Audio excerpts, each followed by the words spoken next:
What's up, everyone? A Twilight Zone Review Marathon continues. Today we'll be discussing The Big Tall Wish. As always, spoilers are ahead. The Big Tall Wish was episode 27 from season 1. It was written by Rod Serling and directed by Ron Winston. As the episode opens, we meet Bolie Jackson, as played very well by Ivan Dixon. Bolie's a broken down boxer who notes how each scar and bruise on his face tells its own sad story. Bolie's grim outlook on life stands in stark contrast to the other star of this episode, a bright-eyed kid named Henry Temple, as played by Stephen Perry.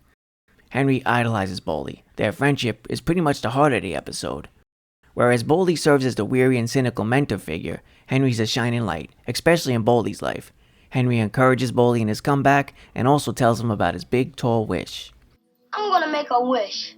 I'm gonna make a big, tall wish. And you ain't gonna get hurt none either. You hear, Bolie? You've been hurt enough already. And you're my friend, Bolie. You're my good and close friend. Frances, who was Henry's mother, helped shed a little light on Henry's wish. She described Henry as always wishing for something. Interestingly, she also mentioned Henry wishing for $15, which she needed for the rent. Sure enough, the $15 came to her. By this point, the episode's already doing a great job pulling at your heartstrings. I found myself rooting for Bolie, and I did want to see Henry's wish granted. Unfortunately for Bolie, his luck was atrocious. And so it went. Bolie was knocked down and about to be counted out. Suddenly, Bolie received a little magic in his life. Henry's wish was granted, and Bolie swapped places with his opponent. With that, Bolie won. For once, he wasn't on a losing end. Bolie celebrated his big win, but naturally he was confused as hell. As he remembered it, he was down for the count. The thing is, nobody else recalled it that way. So for all intents and purposes, Bolie had in fact won. Later, when Bolie visited with the child, Henry reluctantly let Bolie in on his secret. He knew Bolie lost. However, his big tall wish came true. Bolie wasn't hurt, and he was victorious. Of course, Bolie couldn't accept this explanation. It was here that his cynical and grim attitude came through most powerfully. We had to have magic then. Had to, Bolie. Nothing left for us there then. ain't no magic. Had There to ain't make no a magic wish. or wishing or nothing like that. You're too big to have nutsy thoughts like that. You're too big to believe in fairy tales. If you wish hard enough, Bolie, it'll come true. If you wish hard enough, Somebody and gotta then knock it out of you, don't they? Somebody gotta It'll take you stay by that the way. hair and rub your face into the world till you get the taste and feel of the way things are. Henry warned Bolie the only way the wish could maintain its power was if he believed in it. Sadly, Bolie was not someone who believed in anything good ever coming his way, much less in the form of magic wishes. Despite Henry basically begging him to believe, Bolie refused. With that, the events reset.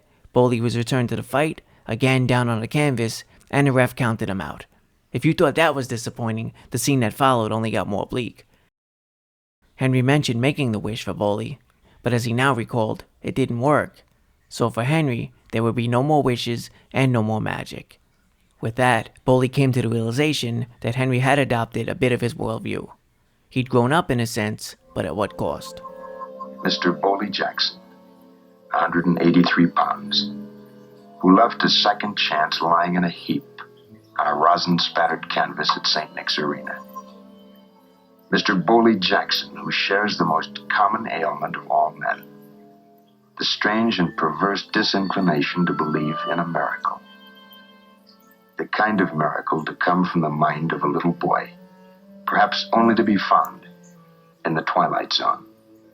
I liked this episode a lot. It obviously leaned on the sentimental and emotional side. It was similar in tone to episodes such as In Praise of Pip, One for the Angels, and Kick the Can. The ending does force you to wonder about the choices Bolie made. Should he have accepted this one win and learned to believe in magic? Bolie was, as mentioned, an over-the-hill boxer whose best days were probably behind him. So it would seem a win was long overdue. However, his refusal to accept the win and his rejection of Henry's wish was consistent with his character.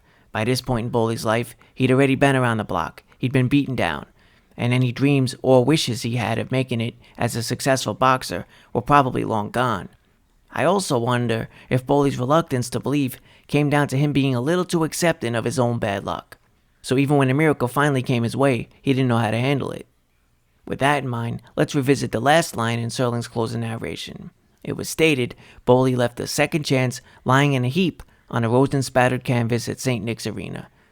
So it could be that Henry's big tall wish had the potential to set Bolie on a brighter path to even more victories. The comeback may have served as a boost had Bolie chosen to accept it. Surprisingly, it wasn't just the lead character Bolie who learned a lesson per se, it was Henry as well.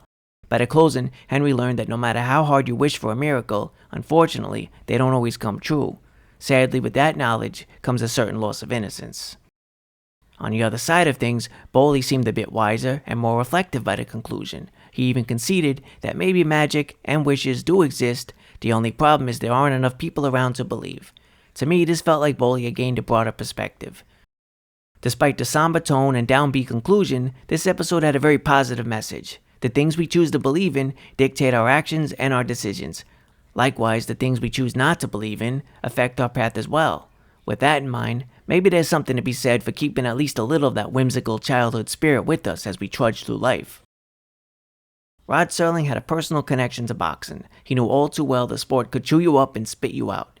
During his time as a boxer, while training in the Army, he'd taken a few beatings and delivered a few as well. Rod ended up retiring after his nose was broken for a second time during his 17th fight. So it's no surprise his writing and the story here really shined. It should also be noted this wasn't his only take on the down-and-out boxer story.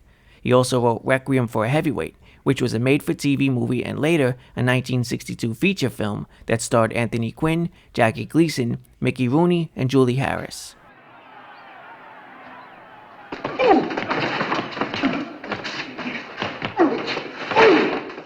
Another noteworthy aspect of this episode is that it featured a mostly all-black cast.